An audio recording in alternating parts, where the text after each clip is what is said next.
Hello again, everybody. My name is Brad Silbert, along with Will Hampton. We'd like to welcome you to the opening round of Sectional 8 of the IHSAA softball tournament from Hazel Dell Elementary School in Carmel. Brought to you by Logan Street Signs and Banners and Noblesville Trophies. Will, this is what these kids play for all season. First, they go for the conference championship, and then it's on to the sectional and on to the state championship games. And again, that's the beautiful thing about the state of Indiana is everybody gets a chance. It doesn't matter what your record is. It doesn't matter what you've done to this point. Tonight, it starts again. Everybody is 0-0. And with this sectional, I've been kind of looking at it. I don't really think there's a number one favorite in this group. I think, well, of course you say all of them could win it, but there's at least 2, 3, maybe 4 that can come out of this thing. It's going to be a really good sectional. Well, this is going to be, I'm predicting this is going to be a whale of a game tonight. You got two teams in here who are very evenly matched, Will. You've got the Greyhounds coming in here at 13-8, Tigers coming in here at 13-9. Basically, the only difference between these two teams is one plays in the MIC, that being the Carmel Greyhounds, who, by the way, will be the home team tonight, and then the Fishers Tigers in the Hoosier Crossroad Conference.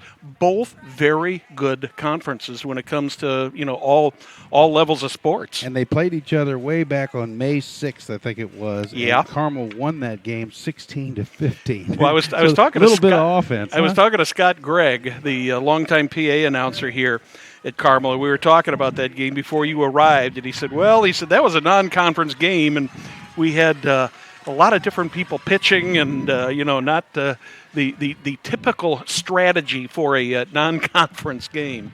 We're ready to get underway here. Courtney James steps in.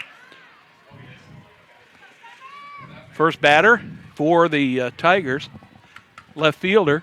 Courtney takes the first pitch at ball one. 529 this year with 6 home runs. She is a good player. Good leadoff player. Yep, just a junior.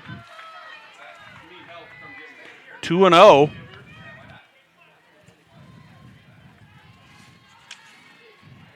Is that Summer Edwards that's starting for Carmel? It certainly is. Been one of their mainstays all season long. Finally gets one across the plate to make it a 2-ball, 1-strike count. Hey, great job for the folks here at the school and the Carmel athletic department for getting this field ready to play, because we had a lot of rain over the weekend. Yes, we did. It looks great. It looks like there wasn't any rain out here at all. Well, I think all of April and most of May, it's been nothing but rain, rain, rain. I mean, I still got puddles in my backyard. And I know that storm that came through Thursday night last week at my house in the southern part of Fishers left over 2.5 inches of rain in less than an hour. I need a boat to walk my dog. Yep. And speaking of walk, there we go. We start the game with a walk. I thought he called a strike on that, Will, but apparently not. So Courtney James is aboard. Pitch. Oh, illegal pitch. Because I saw him point to first base, and I couldn't tell whether he was pointing to first base or whether he was calling a strike. So that'll bring up Olivia Stinson.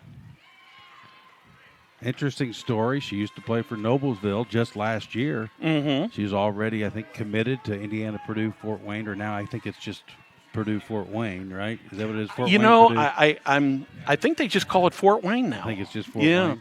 So she's going up there, slap hitter, hits ground ball just past the outstretched hands of Stormy Kotzelnik, and that's going to put runners on first and second. Nope, out at third. Was she out? She's out. Nice tag. Nice tag. I thought she got in under the tag. So Stenson ends up on second base. So she gets a single, gets second on the throw. Good throw, but even a better tag. I mean, the tag was really spectacular. Yeah, the important thing for the for the Greyhounds in this point, Will, is they got that runner at third base, and boy, that's a cardinal rule. You never want to make that first out at third base, which they did. And that one hits Brooke Benton. Yep. So Summer Edwards off to a little bit of a rough start here. So now runners on first and second with just the one out. And that play at third now comes back to even more important. Oh, yeah, definitely. Edwards has been the mainstay for the Greyhounds, pitching 59 2/3 innings. got a 6-4 record. Hannah There's Mays. a swing, and that one's going to go all the way. Gone. That's gone. A 3-run homer. Hannah Mays. Wow, Hannah Mays puts the Tigers up 3-0 here early. Well, I talked about that last game. Was it 16-15? Here we go in the top of the first. Already 3 runs. And again, go back to that play at third. This would have been a grand slam. Yep, it certainly would have. So, I mean, if there's any consolation for the Greyhounds, it's the fact that it's only 3-0 and there is 1 out compared to being 4-0 with no outs. So now you're a pitcher. You're a young pitcher. You've got the 1 out, and here you are. All of a sudden, you're down 3-0. But I think if you're the Carmel pitcher, you know you've got the offense to support you. Yeah, you know, you look at these two teams, Will, and as a team, they are both batting in the 300s, so they're good hitting teams. Yeah, very good. So the bases are empty. The Tigers strike first for 3 runs, 1 out so far here, and that'll bring up the number 5 batter, the right fielder Olivia Latimer. Just a sophomore, hits about 448 coming into this sectional. Another hitter. Yeah. I saw Fishers a couple times earlier this season, and they're a very aggressive team. Somewhat like Carmel plays pretty aggressive too. So this, like I say, this ought to be a good matchup. And I don't think at this point I would say definitely 3-0 is not going to win this game. No. I think we're going to see a lot more runs scored by both teams. 2 foul balls so far. 0-2 now on Latimer. Latimer, the number 5 batter. The 0-2 pitch fouled back. A little bit cool out here this evening. Yeah, 58 degrees.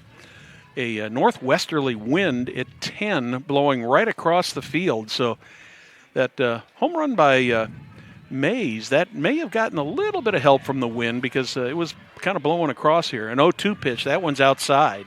Good place to put it. Kind of see what she would do, see if she wanted to stretch out there and try to get it.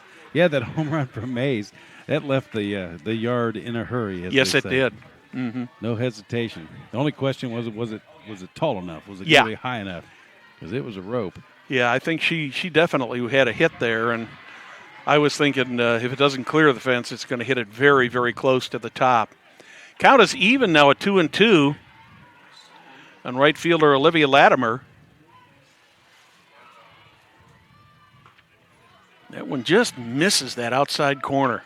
Couldn't have been outside by that much there. No. Full count.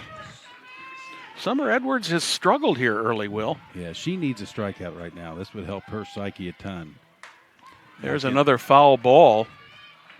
Latimer going up there and not afraid to swing it, though. She's fouled off about at least 3 already in this at-bat. I believe this is the 8th or 9th pitch to Latimer alone.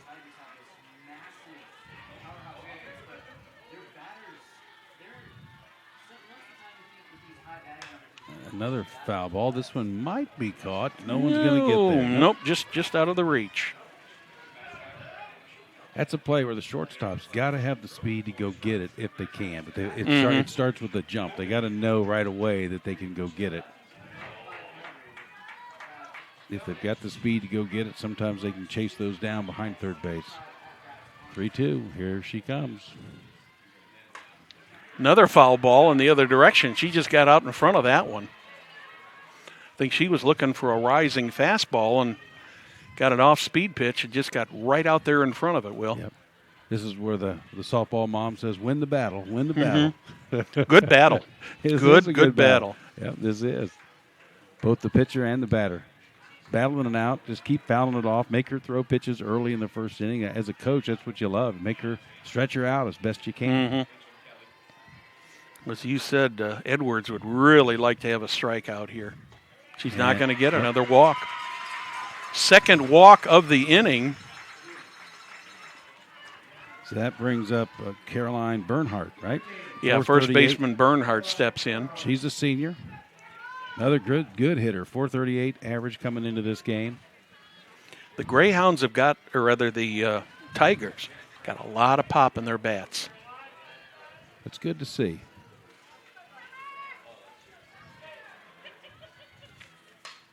That's going to be out, I think. It should be an out. Second baseman, Stormy Kotzelnik, runs over right behind first base and manages to grab that for the second out of the inning. Has Stormy been playing a lot of second base this year? I admit. I believe so. Last I saw her was last year, and she played a lot of third base. And she was really good at third base. I wonder what the decision was to move her to second. Unless they just had an open. I don't know. We'll ask Scott between innings. He'll know. 1-0 on Kaylee Kardash. 1 on, 2 outs. We're in the top of the first. Hannah Mays, the pitcher, with a 3-run homer to deep right center field. Another one shot. hit way out there. Is that going to get out of here? Yes, That's another home run. And 2 runs. Wow. 2 home runs here in the first inning, Will. This is really going to be a slugfest. Yep. Kaylee Kardash hits that one. And again, that seems to be where the jet stream is going. If you can hit a ball to that right center field, I'm not sure the yard's going to hold it today because that ball, again, was well hit. Yeah. Mm-hmm. But is it a home run ball typically? I didn't think so, but it just kept going. I think the wind might have helped that just a little bit. That crosswind helped it. Already a pitching change for Carmel. Caitlin Grimes, thank you. He says it there, it comes out here. So Caitlin Grimes, you know much about her? No, I do not, but let's see what we can find out on Caitlin. She's a senior. I know that. Got to get to the right page here. Well, as a coach, you just got to hate to make a pitching change already. So. Yeah, this early, but what you philosophically, Will, at this point, you really don't have much choice. No, you don't. No. Grimes comes in with a 3.86 ERA, 4-2 record on the season, 12 appearances, thrown 41.2 innings so far, second only to Stormy Edwards. So she's getting Summer Edwards. Yeah, that's Stormy's out there in second base. We got Stormy and Summer to get the complete weather forecast out there. Film at 11, right? Yep. Is there anybody named Fall or Spring? I don't know. But actually, her ERA is better than her ERA than is a little bit better. Yep. But she's just pitched about 17 innings less, and so it should be interesting. So Caitlin Grimes gets the early call, and now Jade Fry, a senior outfielder, batting for Fishers. You got to feel pretty comfortable as a batter coming up. There's 2 outs, sure, but you're already ahead 5-0. Yeah. Well, the fortunate thing is for Grimes is there's nobody on the bases. Timeout is called. I did not see what that first pitch was. I hadn't seen it. They had not put it up on the board yet. 2/3 of an inning here, the top of the first, and the Tigers have already put 5 runs on the board, every one of them courtesy the long ball. And both to the same place out there in right center field. Yep. Got up in that jet stream and just took off. Mm-hmm.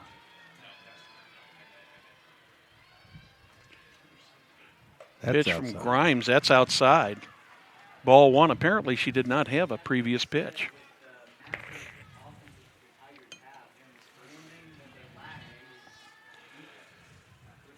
Fry steps back in, the center fielder. Another one outside, and that one bounced in. Nice stop there by Caroline Roop.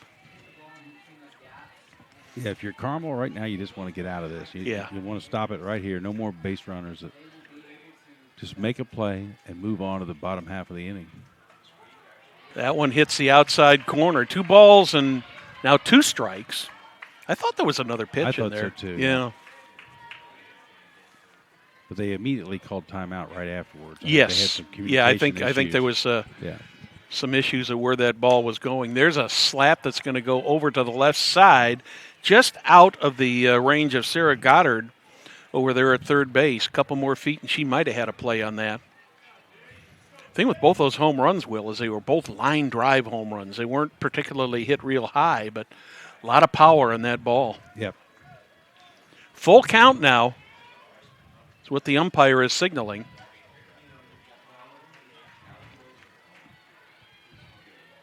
Already the 8th batter this inning for Fishers.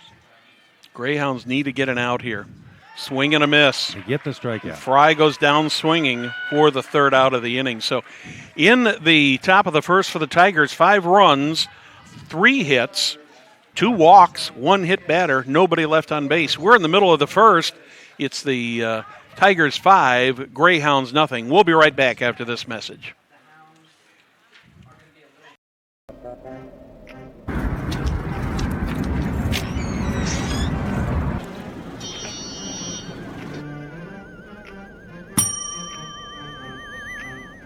Can I help you?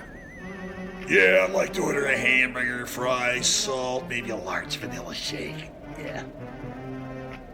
This is a trophy shop, can't you tell? You got a counter right here. Isn't this where you place the orders? We sell trophies, we sell plaques, we do embroidery. No food.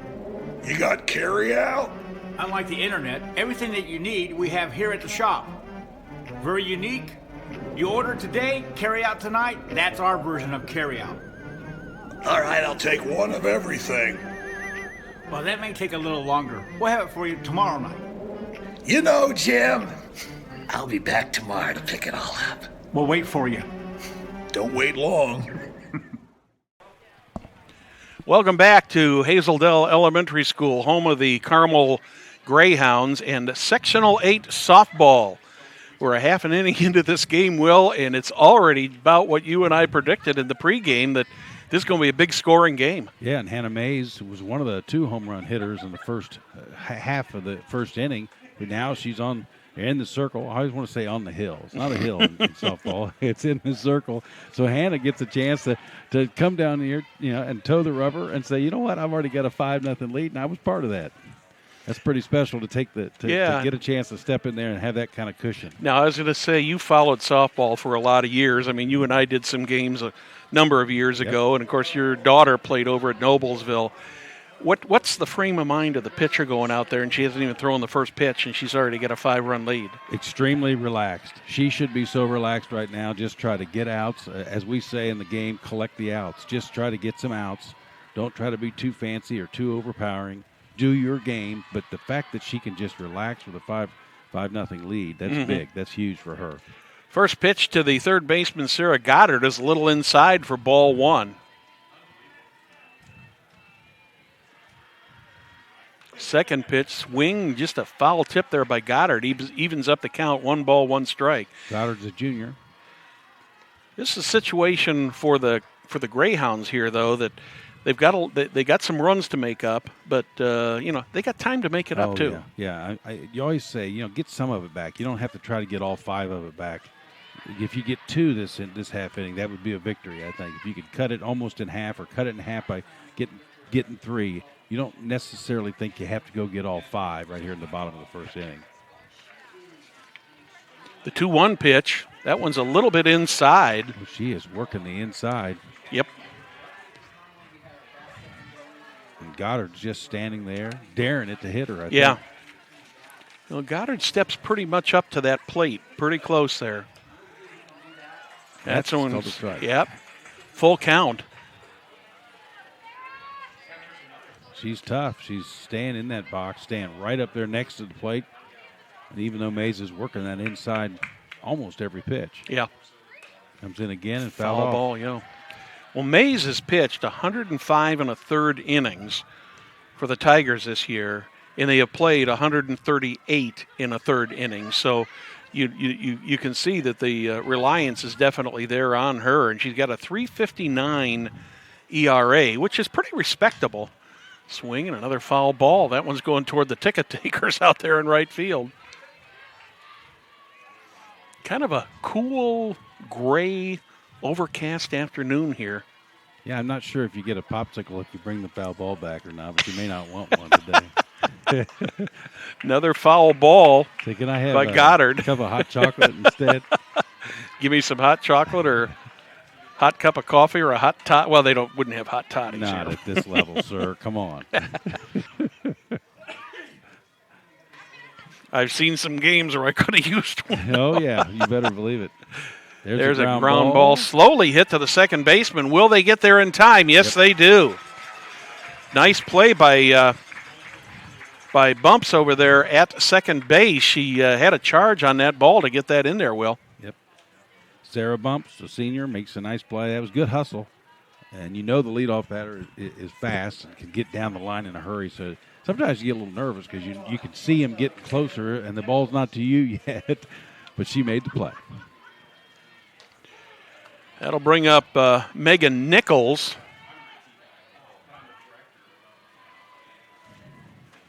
But not a bad at bat for Goddard. No. I mean, she battled for 10 pitches in there. She made Mays earn that out. Nichols hitting .371 this year. She's a speedster. She has 17 stolen bases. So if she gets on, she's a threat to try to take off. 1 out, nobody on here in the bottom of the first. Tigers up 5-0. Another foul ball. Nichols is just getting just a little bit under those, isn't she? Yeah, she is. Yeah. Just still trying to, I'm sure she knows all about what Mays is trying to do. They've seen each other before. I'm sure they've scouted her. They know where the pitchers are trying to go and where she likes to work. I think Mays kind of wasted that one thinking maybe she could get her to go after the rising fastball, which she didn't. Mays looks like she has incredible control right now. She kind of knows where she wants to put it. There's a fly ball to right. Latimer is there, and she makes the play. So the Greyhounds 2 up and 2 down here in the bottom of the first inning, and that'll bring Stormy Kotzelnik in. Stormy at second base today. We've got to ask Scott the history on her. We'll have to get that next inning. I know she hits it hard. I've seen her hit the ball so hard that I think it almost, knocked the shoes off a second baseman before because she can flat out just rip the softball. Last I heard, she had verbally committed to Washington. I don't know if that's still the path. That's still the path. Scott says yes. Batting .440. Yeah. She's a good player. She hits it hard, and that's what I like. But she swings hard every single time. There she did again. That one's going to go all the way to the wall. No, oh, no, my. Nice play. Courtney James got a great jump on that ball and made that play. Great play to keep the bases empty and keep the score at 0. So for the Greyhounds in the bottom of the first, no runs, no hits, no errors. We are through 1 with the Tigers leading the Greyhounds 5-0. We'll be back after this. So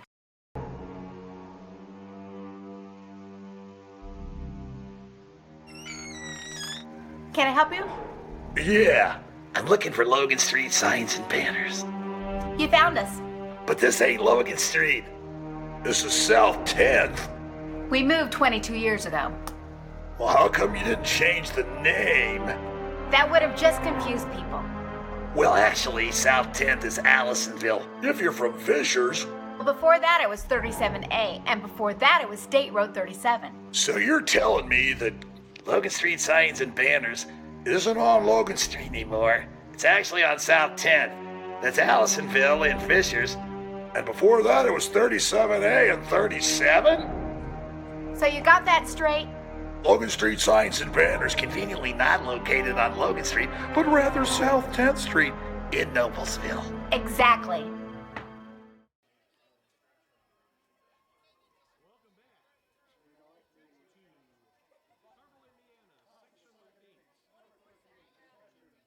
IHSAA sectional, Tigers and the Greyhounds. 5 runs for Fishers in the top of the first. Carmel gets shut down, so now Fishers coming up in the second with a chance to build on that lead. Their number 9 batter, Sarah Bumps, steps in, takes the first pitch for a called strike 1. Darren James has got to be real happy about both halves of that inning, Will. Yeah, exactly. The pitcher Mays was on fire both with the bat and in the circle. Nice curveball there by Caitlin Grimes. I remember when Noblesville would play Carmel, every time Stormy came up, we were just happy when we got her out. Yeah, I can imagine. Right now, 0-2 pitch fouled off to the right. So in the bottom of the first, they've got through one at bat from Stormy. Mm-hmm. Anytime you can get her up with nobody on too, that's big too for the opponents. Bumps is only batting 136 for the Tigers. Swing and a miss, strike out. Goes after a high one there and Misses on the high heat. We're back to the top of the order for the Tigers. This will be Courtney James. She reached on a walk and was eventually cut down for the first out of that inning when Olivia Stinson hit a sharp ball out to right field, and Ella Orville got a nice throw into Sarah Goddard to get James there at third base trying to advance a couple bases, and she couldn't make it. First pitch is a strike. Grimes looks like maybe she's had a chance to maybe settle down and get in the groove a little bit here, Will. Yep, she is. And that's the other side of it. You were talking about Heather Mays and how she felt, taking the circle with a 5-run lead. Well, actually, when you're down 5 and you come in, there's not as much pressure either. You're already down 5. You've just got to kind of settle in and do what you do and try to stop the bleeding, so to speak. The 0-2 pitch on James is outside from Grimes, so it'll make it 1 ball, 2 strikes, 1 out, nobody on. We are in the top of the second. That one's a little bit high. Defensively, the Greyhounds have got Audrey Hussein in left field, Ariana Zobalak in center. Called strike 3 on Courtney James. 2 strikeouts in a row here to start the second, Will. Yep. Caitlin Grimes doing her job, coming in and throwing strikes, working the corners. And now Olivia Stinson will get another chance. Ella Orville, the other outfielder in right field. Sarah Goddard, Megan Nichols, Stormy Kotzelnik, and Brooke Bear from third to first for the Greyhounds. Grimes is looking very, very effective this inning so far. Yep, she is. Working fast, too. I like that. Working fast and hitting the corners. There's a nice fastball in the corner there. Another fastball. That one's nobody's going to get to that. That's going to be out beyond the dugout. So Stinson is in the hole 0-2. Just polar opposites of what happened in the top of the first, Will. Yep, exactly. But Olivia's got really good back control. 0-2, she's probably going to see some sort of changeup or some sort of off-speed. Up, throws it way outside. What I saw these Tigers earlier this season, they're a good, disciplined batting team. They don't go after a lot of bad pitches. Wow, that's that was a nice off-speed ball that just dropped right into the zone. So Caitlin Grimes strikes out the sides in the top of the second. No runs, no hits, no errors. We're through 1.5 with the Tigers over the Greyhounds, 5-0.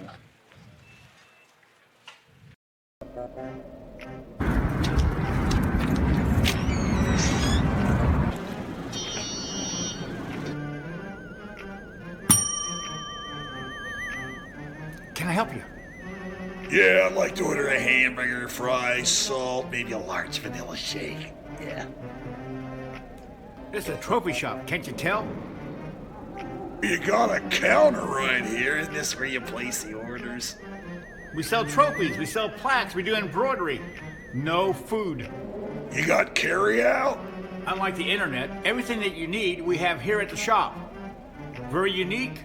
You order today, carry out tonight. That's our version of carry out. All right, I'll take one of everything. Well, that may take a little longer. We'll have it for you tomorrow night. You know, Jim, I'll be back tomorrow to pick it all up. We'll wait for you. Don't wait long. Welcome back. We're entering the bottom of the second inning. Tigers out in front of the Greyhounds 5-0. Caroline Roop now batting for Carmel. Mays still in the circle. I'm going to say on the hill about 4 times. Okay, just I'll let you know. That's all right. We'll let you. I should know. I've watched enough softball in my day.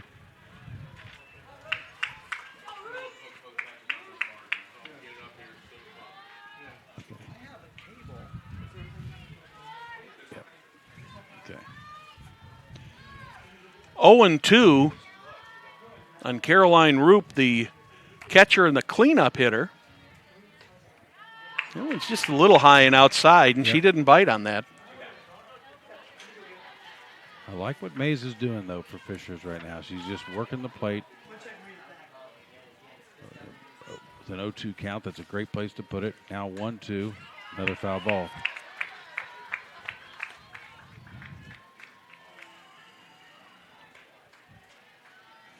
Rupa, 339 batter. This game, we're seeing a lot of very good batters, Will. Well, that's one thing you notice a lot. It seems like in this area, a lot of these teams, Fishers, Carmel, Noblesville, of course, Westfield, can really hit the ball. They really have a lot of hitters. And what happens is you know, what is the changing thing for most organizations is the pitching. Yeah. You know, everybody can hit, but do you have a go-to pitcher? Do you have someone who can shut them down? Because you're going to score some runs most times at this level.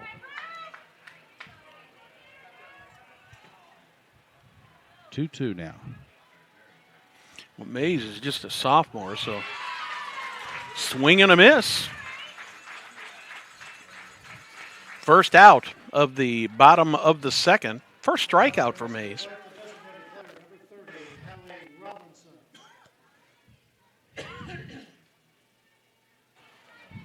Designated player Hallie Robinson steps in.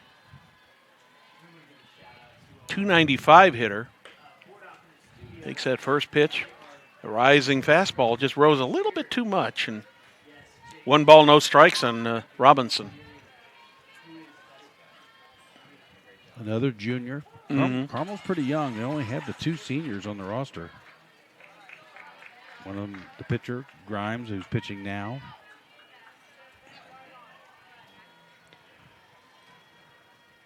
Here's May's delivery again. The 1-1 pitch, that's a little inside. Almost got her right there across the leg. She just jumped out of the way just in time for that one. Little surprised she jumped out of the way when you're down 5 runs. Take one for the team, right? Get on base any way you can. 3 balls and a strike on designated player Hallie Robinson. Greyhounds trying to get some of these runs back. That one's a little bit low, and Robinson draws the walk. Ball 4, so she gets on base. First base runner of the game for the Greyhounds. And that'll bring up the pitcher, Caitlin Grimes. Yeah. And I believe we're going to get what will be a pinch runner for Hallie Robinson at first base. That's number 8. That's Ella Grenewald will be the pinch runner. Greenewald comes in, and she is a sophomore, probably a speedster. And now the pitcher, Grimes, is batting. Remember, she came in after the big start by Fishers, and she looks to bunt and pulls it back, but they call it a strike. Strike 1.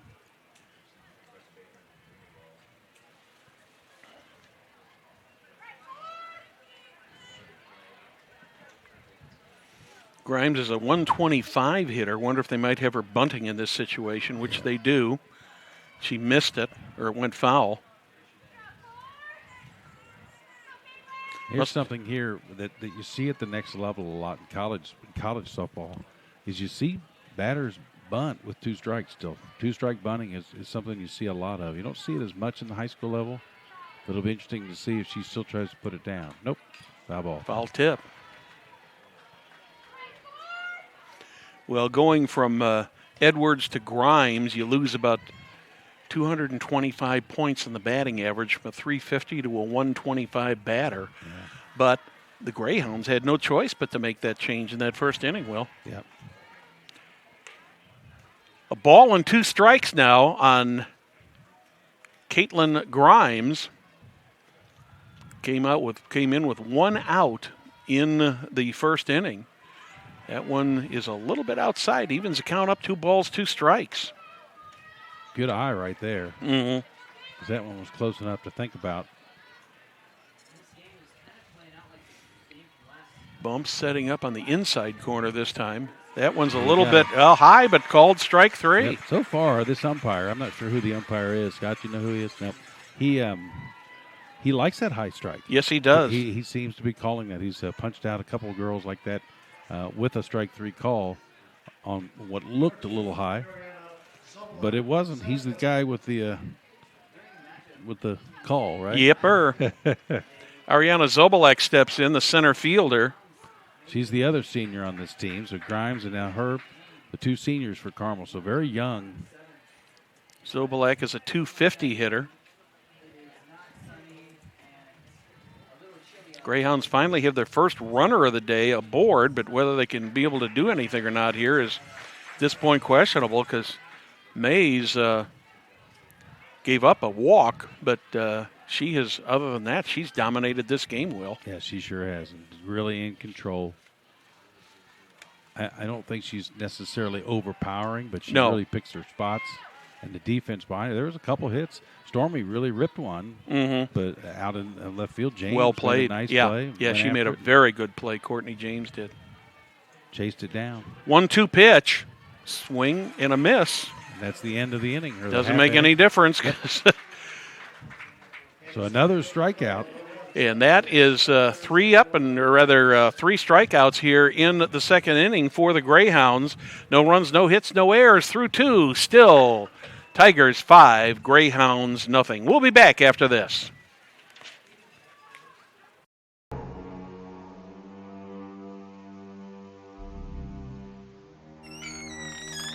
Can I help you? Yeah, I'm looking for Logan Street signs and banners. You found us. But this ain't Logan Street. This is South 10th. We moved 22 years ago. Well, how come you didn't change the name? That would have just confused people. Well, actually, South 10th is Allisonville. If you're from Fishers. Well, before that it was 37A, and before that it was State Road 37. So you're telling me that Logan Street signs and banners isn't on Logan Street anymore? It's actually on South 10th. That's Allisonville and Fishers. And before that, it was 37A and 37? So you got that straight?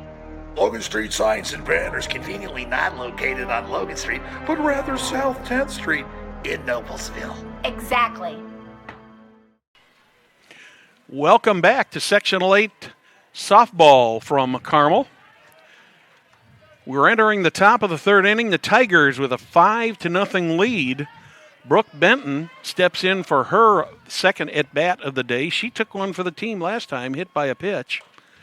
That one's going to be right back to Brooke Bear. Just had to take about 3 steps to her right to get that first out, Will. Easy out there. Yep, and that's the way you like it if you're Carmel. Right now, you just want to get those outs.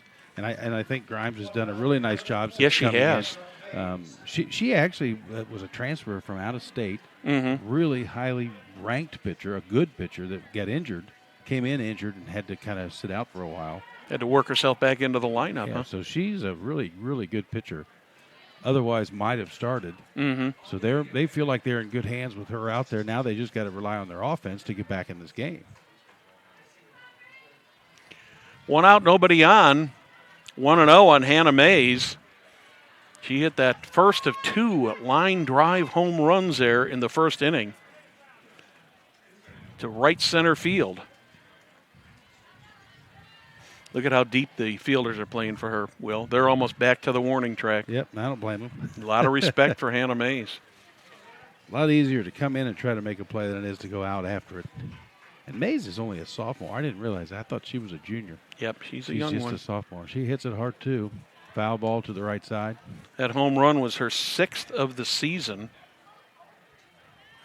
She's batting .507. Goodness.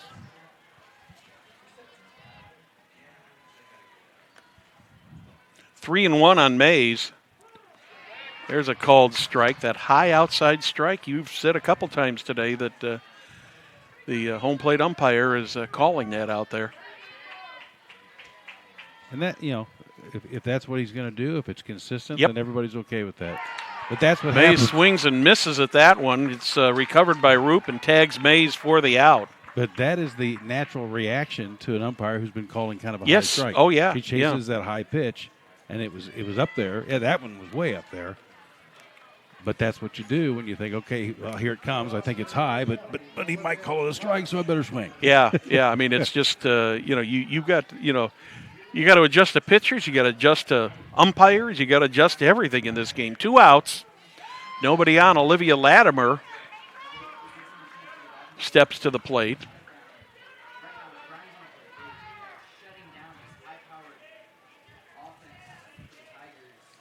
Oh, and 1 on Latimer. That one's a little bit outside, evens the count up 1 ball, 1 strike. We are in the top of the third.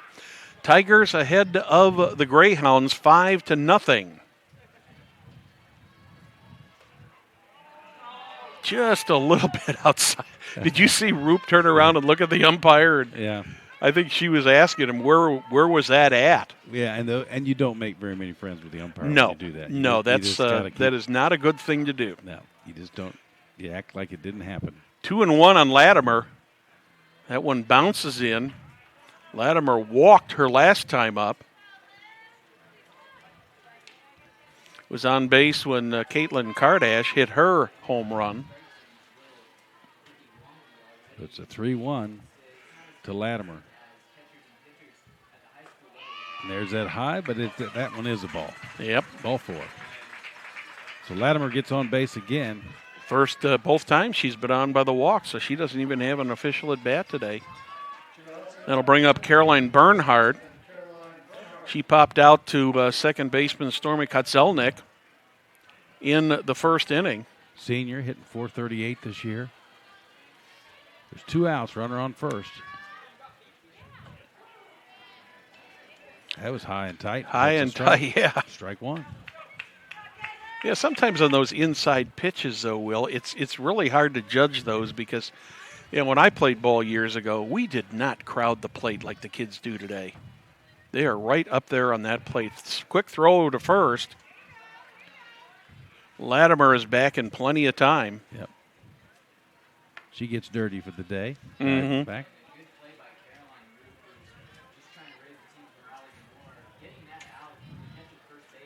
The 1-1 pitch. That one hits. Yep. That one hits Bernhardt.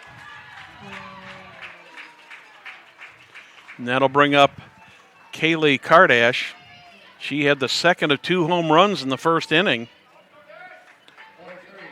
So this is the first time that Caitlin Grimes has really been in any trouble here since she came in. She'd retired 6 batters in a row, Will. She had to get 1 out in the first inning to end the inning. Then she went 3 up, 3 down in the second. Took both of the first 2 batters for the Tigers out here in the third and has walked and hit a batter here for her third and fourth batters of the inning. Now the freshman, Kaylee, nice swing and a miss. Nice off speed. Now, do you have the numbers? How many home runs has Kaylee hit this year? She hit one earlier. Kaylee Kardash. I just wonder if that was a number 4 for her for the season. She's got him. There's a shot down first. That's probably a foul ball, and it is foul ball. Bear made a nice dive for that thing, and so that sends the runners back to first and second. 2 outs, 2 on, 0-2. Top of the third inning. The 0-2 pitch from Grimes. I think that must have been a little bit low. Yeah, looked like it. Looked like it hit the plate, but 1 ball, 2 strikes. 2 runners on, and that one's high. That one's high and outside.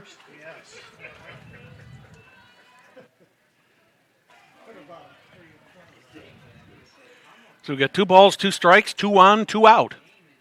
All deuces. That's called. Wow.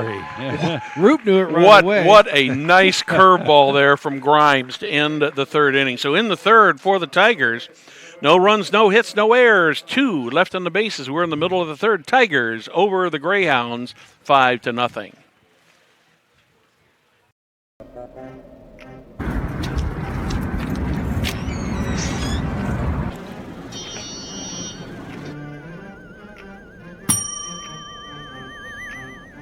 Can I help you?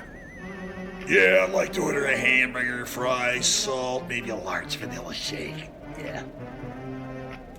This is a trophy shop, can't you tell? You got a counter right here. Isn't this where you place the orders? We sell trophies, we sell plaques, we do embroidery. No food. You got carry out? Unlike the internet, everything that you need we have here at the shop. Very unique. You order today, carry out tonight. That's our version of carry out. All right, I'll take 1 of everything. Well, that may take a little longer. We'll have it for you tomorrow night. You know, Jim, I'll be back tomorrow to pick it all up. We'll wait for you. Don't wait long. Welcome back to Carmel, IHSAA Sectional 8 Softball. I'm Brad Silbert. A pleasure to have you here with us today, Will. Perry out of town for a few days. Thank you for coming and sitting in for him. Always nice to see you. We go back a number of years and we go enjoyed a lot of games together. Well, I remember we called the Hamilton Southeastern State Championship when Morgan Mello was pitching, and that was a special time. Oh, it was for that organization. Mello was so dominant. I remember her pitching, and it was just like you pretty much knew what was going to happen once the Royals got on the board at all. If they got a run with Morgan pitching, it was pretty much done. Yep, that was definitely one of the highlights of my career, being able to be part of that. That was a special moment. Yeah, it really was. Very, very special. How long ago was that now? Is it 2007? Was it really? Wow. It's hard to believe. That's 12 years ago. Yep. Are we that old? Huh? I know I am. There's a strikeout there. Audrey Hussein goes down swinging for the first out of the inning. That'll bring up the right fielder, Ella Orville.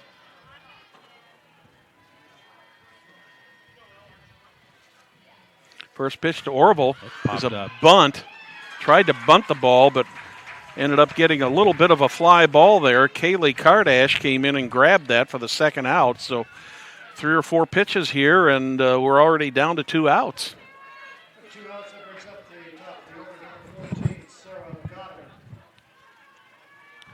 So Sarah Goddard steps in for her second at bat of the day.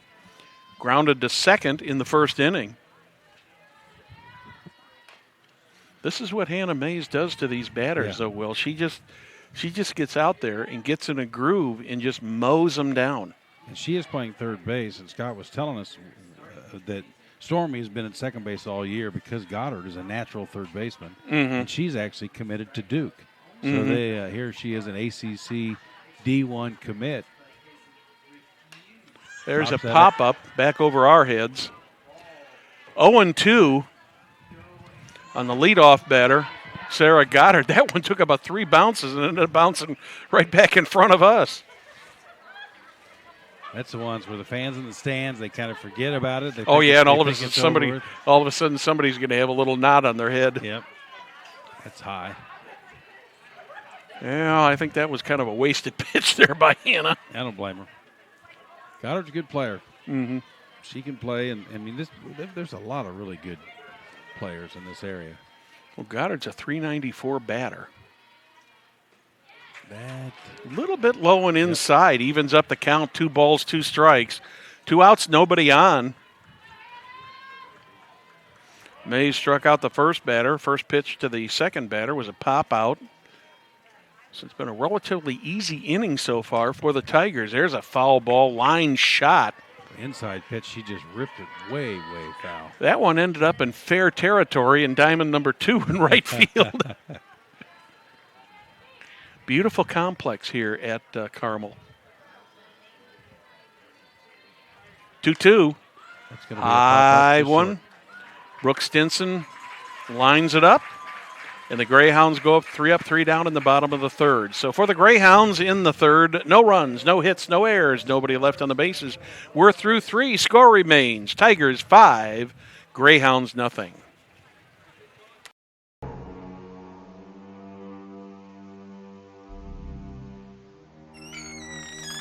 Can I help you? Yeah, I'm looking for Logan Street signs and banners. You found us. But this ain't Logan Street. This is South 10th. We moved 22 years ago. Well, how come you didn't change the name? That would have just confused people. Well, actually, South 10th is Allisonville. If you're from Fishers. Well, before that it was 37A, and before that it was State Road 37. So you're telling me that Logan Street signs and banners isn't on Logan Street anymore? It's actually on South 10th.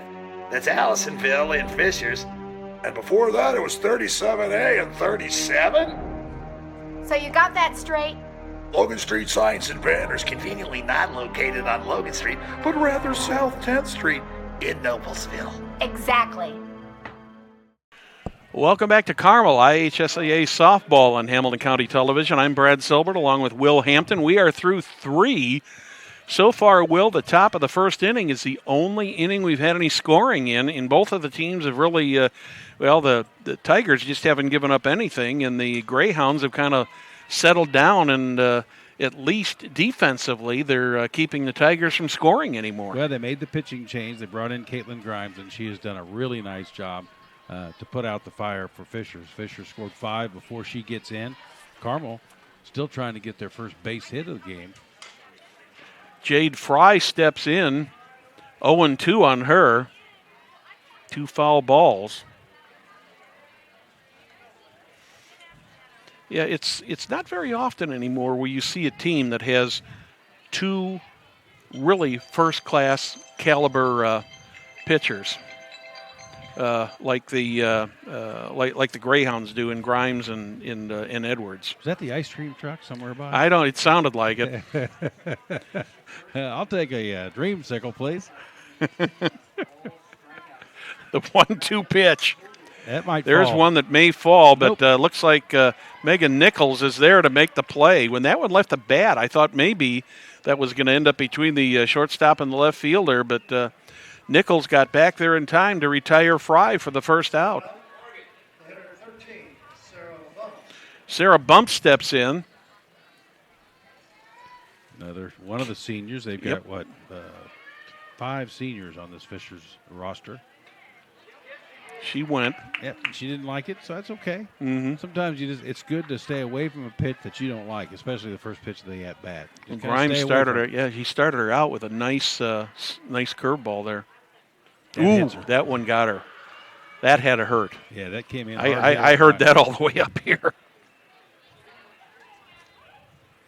Second, I believe that's the second Tiger that's been hit by a pitch so far today. I believe second or even. And third, we are going to get a courtesy runner, probably at first base. Normally, obviously, with the the catching situation, and softball and high school baseball both using the courtesy runner now. Yeah. I think it's a good way to go. You get another player in there. You get to use for speed. Yeah. And actually, college coaches look at them and say, you know what? There's a girl that can run. I might get her on my team to do the same thing at the college level. And I cannot see who that is from here yet. She hasn't turned around enough to read the uniform yet. But top of the order stepping in for the Tigers now, Courtney James. A walk and a strikeout. Takes the first pitch for ball 1.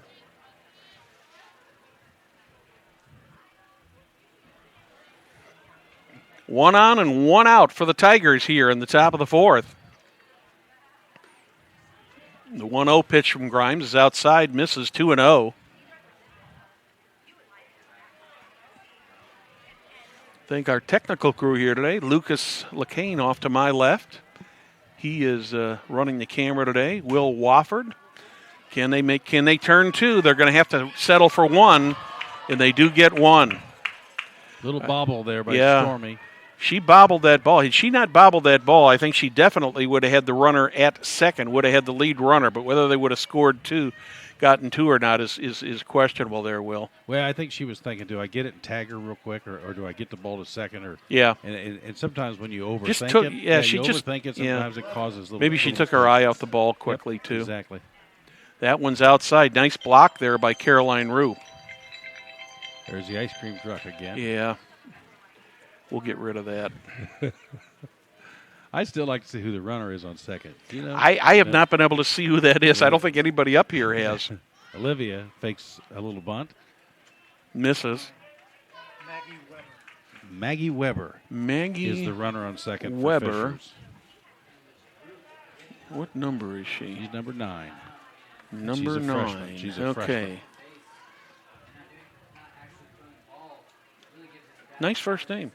I do like that name. 1 ball, 2 strikes on Olivia Stinson, the designated player. Always great back control. I've known her for a long time. Olivia can really play this game. That one's outside. Evens the count up 2 balls, 2 strikes. So a runner in scoring position. A lot of times Stinson's able to just maybe get a little slap out there into the grass, it might plate Weber, bring her home. That's what Fishers is hoping right now. Nope, ground ball, but could be trouble. She's got speed. No, they're not going to get the play at first. Probably a wise move there by Nichols to not throw that and risk a bad throw, because if she doesn't make a good throw on that, chances are she's not going to get Stinson at first base. But if she overthrows first, the Tigers have got another run. Yeah, Weber does move to third.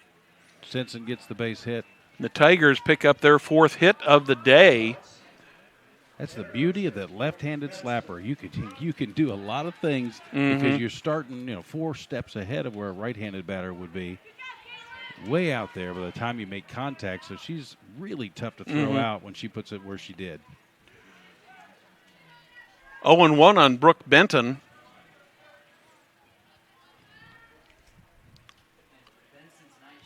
Lined out to the first baseman, Brooke Bear, her last time up. There's one. There's a base hit. Yeah, it's a right between. You were exactly right, Will. That one's going right between there. Throw over to third.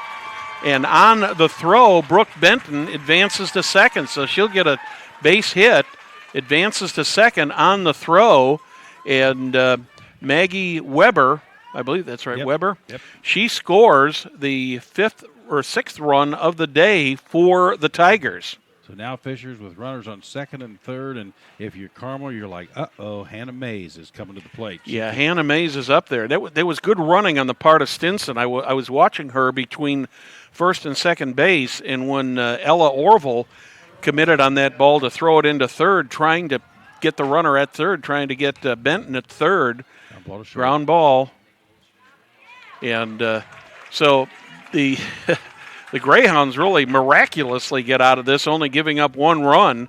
And the Tigers with 1 run, 2 hits, 2 left on the bases. Middle of the 4th now. Tigers 6, Greyhounds.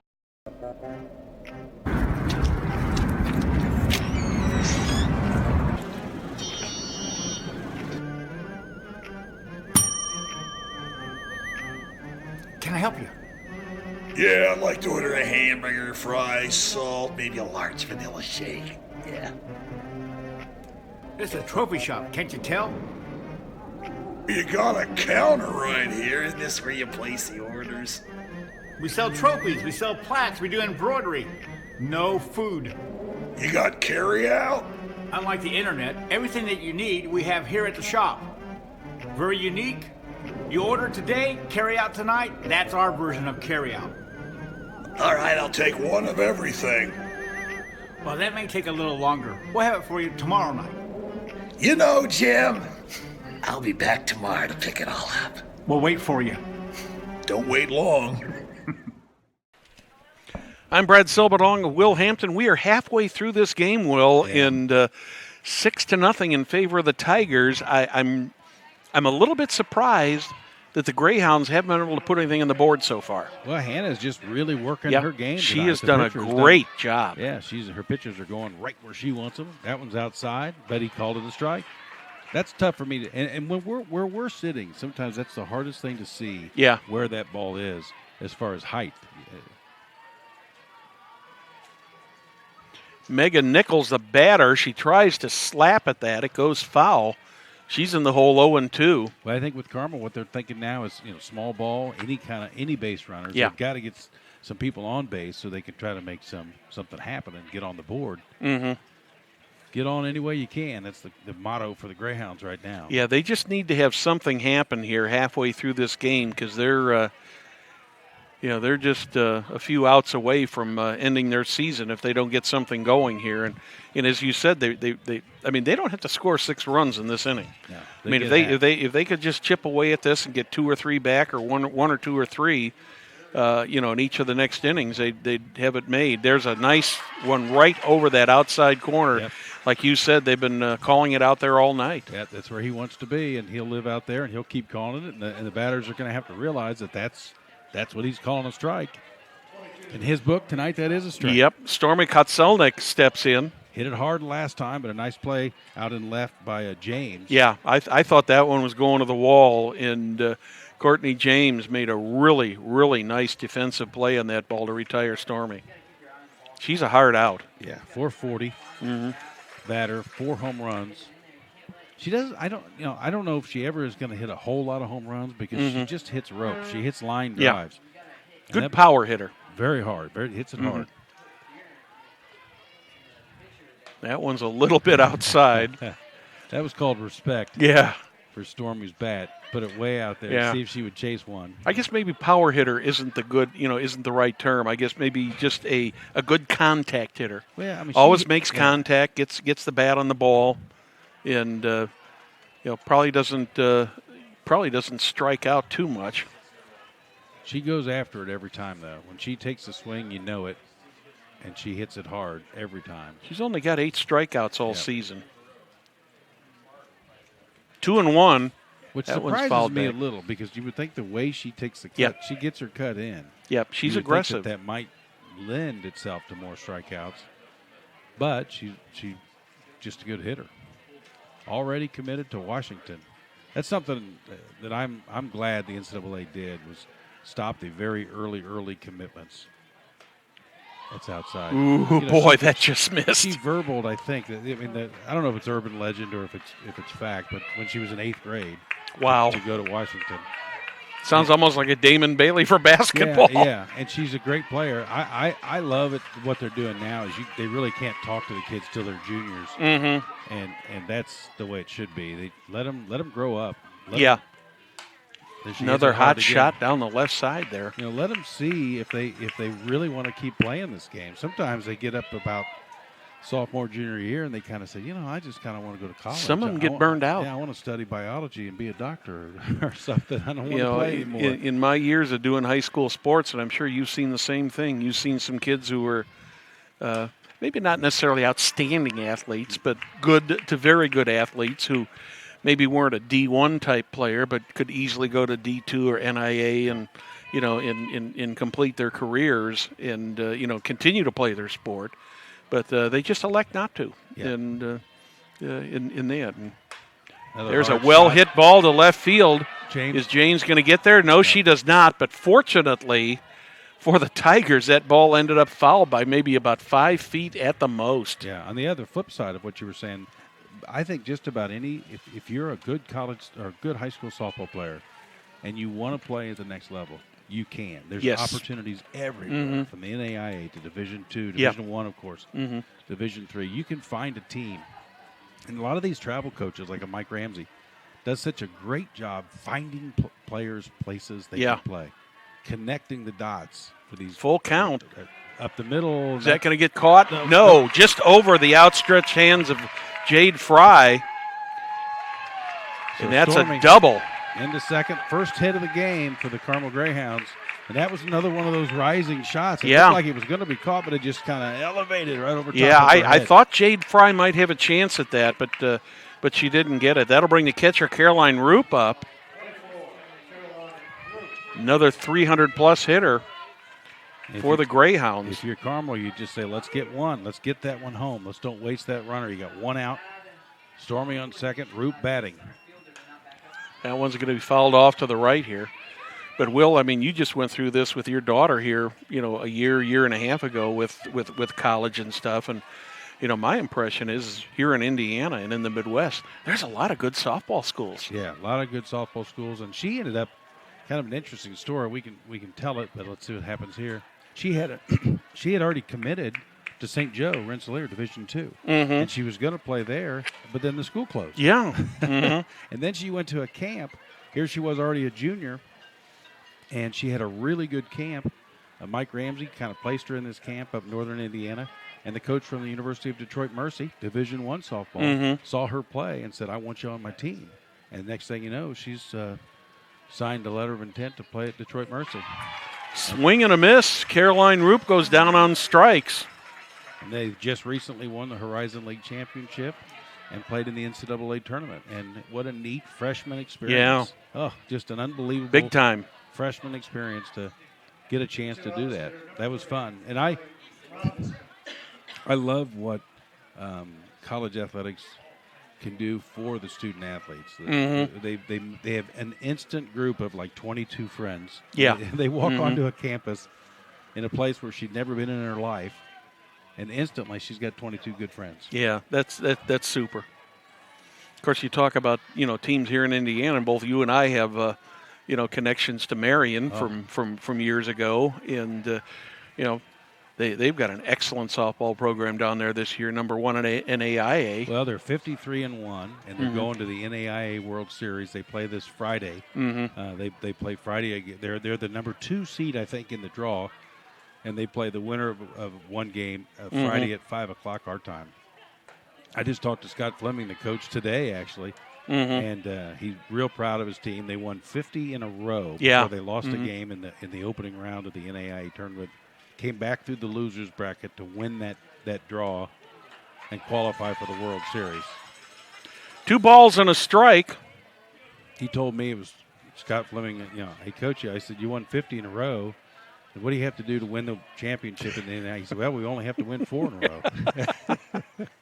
Ain't that the truth? I would love to see the Knights pull that off and win that NAIA national title. Yes, that would be that would be something else.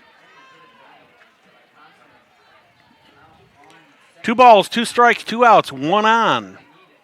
That's outside. Ooh, a little bit outside. Yeah, for Carmel fans, in the NCAA regional where Maggie went, my daughter, Celine Funky was there. She plays for Louisville now. I got a chance to talk to her dad. Celine's a great college player. 3-2 pitch, a swing and a miss. Greyhounds threaten, but they don't do anything here in the bottom of the 4th. So in the bottom of the 4th, the Greyhounds, no runs, 1 hit. No errors, 1 left on the bases. At the end of 4, still Tigers 6, Greyhounds nothing.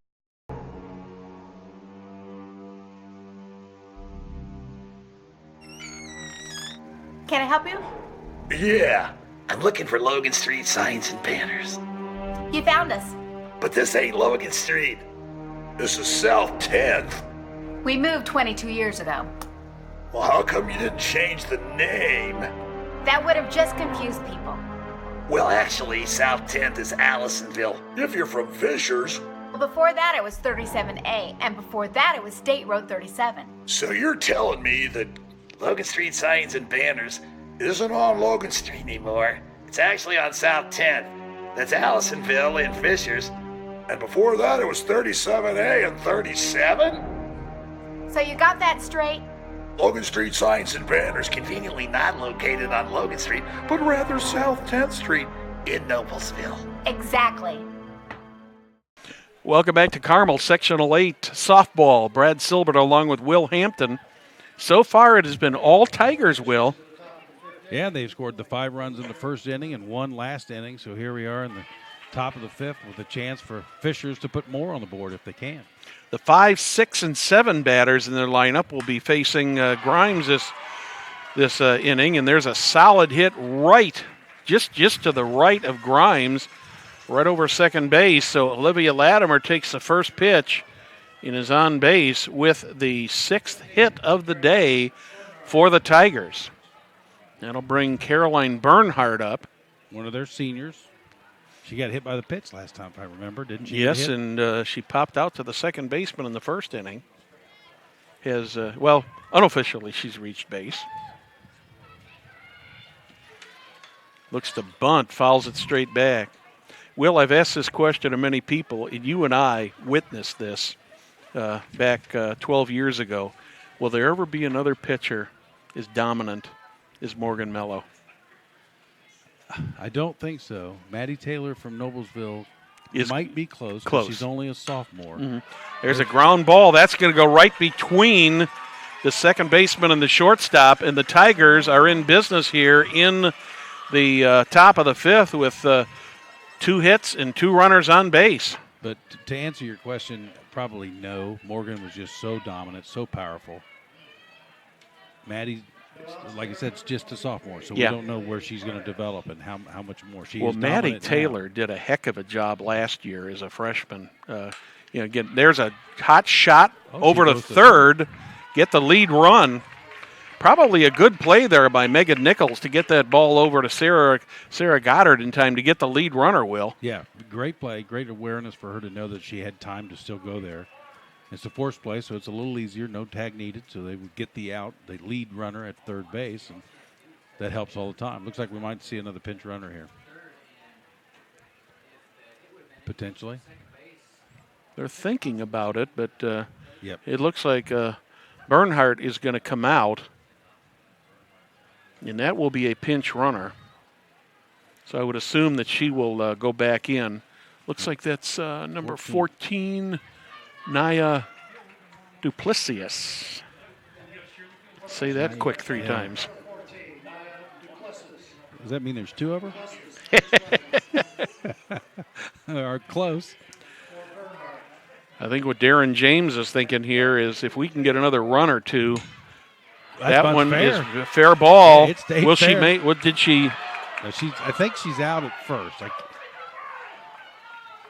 I'm not sure. I think they called her out at first. She's standing on first base. She went back to first base. I did not. Now the umpire is coming over, and they're talking to the first base coach. I think there's some question whether that was a fair ball or not, because it looked like the ball ended up in the batter's box, Will, from my vantage point up here. I thought it squirted fair. I really did. It was rolling, and it looked like it just went in front of the line to me. And I don't know how they're going to be able to reverse that one way or the other. No, I don't think they're going to be able to. The home plate umpire immediately called it fair, but then she's out at first base. So they are calling Jade Fry out at first. Yeah. On the throw from the catcher, so it's a 2 to 3, I think, or 2 to 4. I'm not sure who was covering before. So 2 So to that 4. is the second out of the inning. But on the play, Kardash and Duplessis both advance into scoring position for Sarah Bumps. Bumps takes the first pitch for a strike. That's one of those bunts where if it had just rolled another 3, 4, 5 inches forward, it would have. Yeah. She'd have been safe. Because it would have taken that little extra movement by the catcher to get her. Yeah, that just literally died there. There's There's one that's going to probably score 2. Yep. Is there going to be a play at the plate? No. So Sarah Bumps picks up a base hit with 2 RBIs. And the Tigers have now got an 8-0 lead here in the top of the 5th. Now, I've been watching more college softball than I have high school this year. 8-0 in the 5th is a game. Is it here too? No, it's 10. It's got to go to 10. Okay. Yeah. Yeah. In a college game, when it's 8-0 in the 5th inning, it's an 8-run rule game. It's over. So they got to get to 10 here. Okay. So 2 runs so far this inning on 3 hits. Just timely hitting by Fishers. I mean, you get a couple runners on, you move the runner over, get them to second and third, get them both in scoring position, and then you get a nice base hit that plates them both. Well, nothing better than scoring those runs after 2 outs, too, Will. Yeah, exactly. A little 2-out rally never hurts. That's always that's always bonus. good. Yep. Yeah, if the Tigers put 2 more over here and hold in the bottom of the 5th, we could have we could have the quote unquote 10-run rule. Yep. 10-run rule on the high school level. Tigers got the top of the order back up at the plate. Courtney James in there. This is her 4th at bat already here in the 5th inning. She walks. She takes a base on balls, so there's 2 runners on now. Still 2 outs. And Olivia Stinson steps in. Two for 3 on the game, 2 base hits, scored the first run for the Tigers in the 1st inning.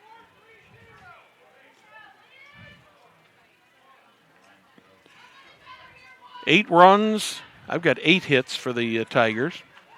No errors on the part of either team so far tonight. There's a shot. Stinson slaps that one. That's going to drop. That's going to score one more run. Play at the plate. No play.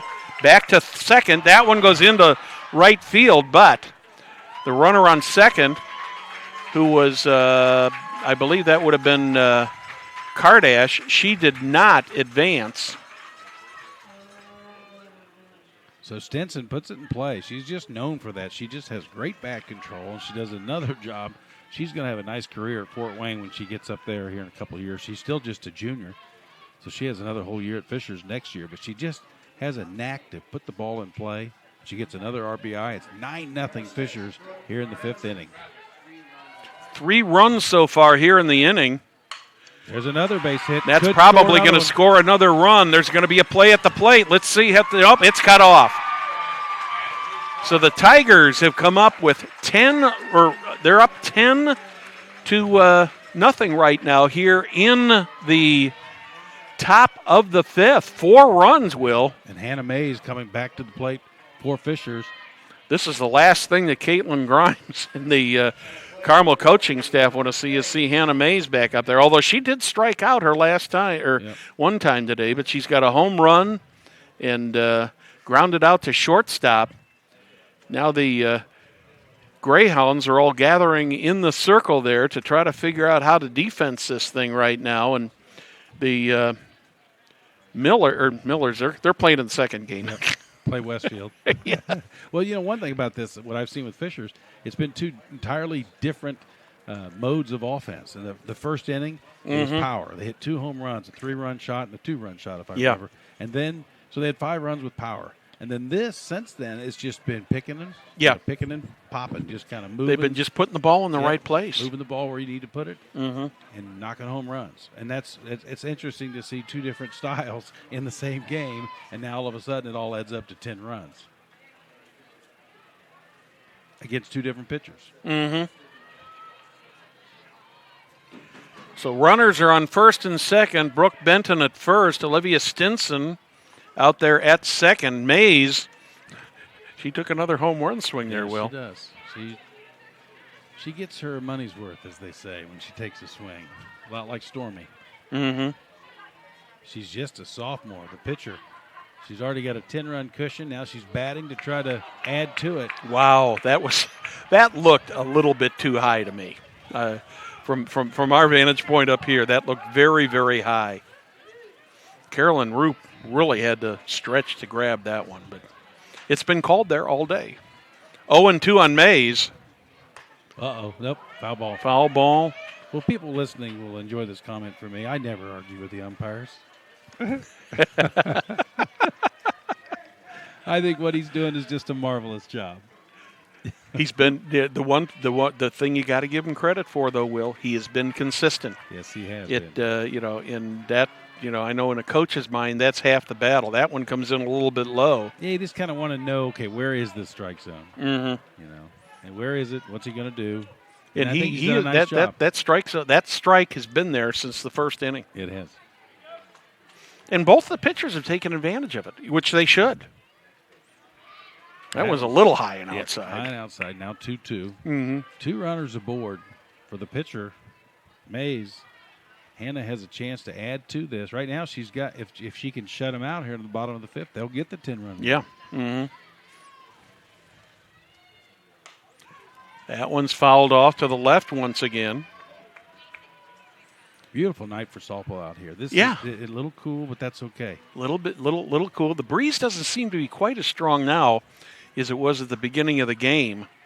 But stay tuned, because we got game number 2 coming up here. Right after this, we're going to have the Westfield Shamrocks and the Noblesville Millers coming up about 25-30 minutes after this game ends.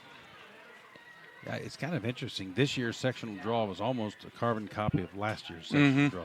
There's a pop-up on the infield. Third baseman Sarah Goddard makes the play.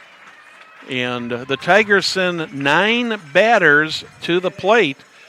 They score 4 runs on 3 hits. They left 2 on the bases at the end of 5. Rather, in the middle of the 5th, it's Tigers 10, Greyhounds nothing.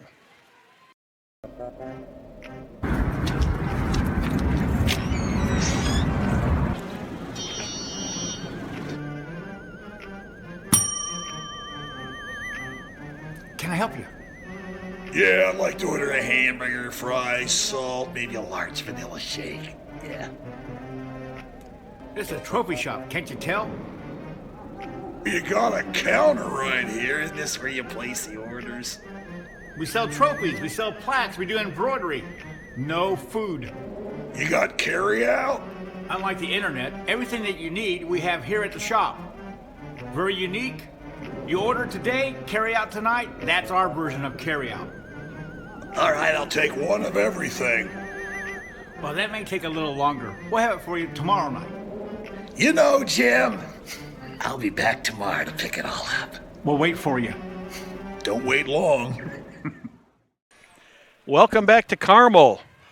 So far this evening, Will, it has been all Fisher's Tigers. The Tigers are ahead 10-0.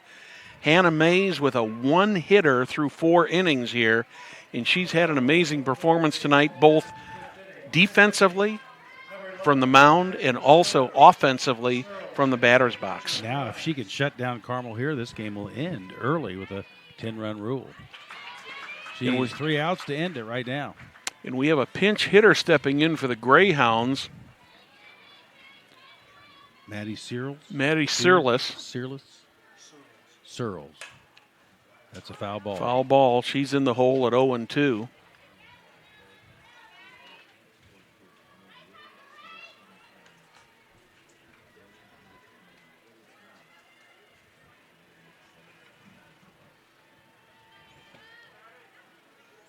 Searles is a .292 batter.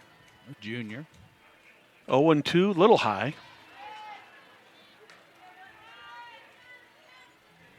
Well, if you're the Tigers, you want to end it here. Go out on a high note and get ready to play the winner from Westfield and Noblesville tomorrow night. One's a little bit low, evens up the count, 2 balls, 2 strikes. And Carmel, of course, you start thinking about the seniors. You think of people whose high school career will end if they can't come back in this game. And that's so hard. It's such a sad thing to see. There's a pop-up. That might drop. Oh, wow. Good hustle. Brooke Stinson, the shortstop, gets that one on the run for the first out of the 5th inning, Will. That was a heck of a play, Will. Yeah, it was. And that's that speed we were talking about when you've got middle infielders who can go get that ball behind third or a second baseman behind first. And for her to go get it, that was a nice play. That'll bring up the center fielder, Ariana Zobalak. Just the contrast between these two, between these two teams. This is still the second time through the order for the Greyhounds, Will. They just haven't had many opportunities because Mays has shut them down. They've only had 1 hit. And Mays has faced the minimum of 2 of the innings. The most she's faced in any one inning is 4. She had 1 walk and 1 hit. So that hit was a double that came last inning that did not end up scoring. Yeah, we talked about the big 16-15 win, I think it was, by Carmel in the regular season. Mm-hmm. Well, Fishers came back with their bats. Carmel did not tonight. Mm-hmm.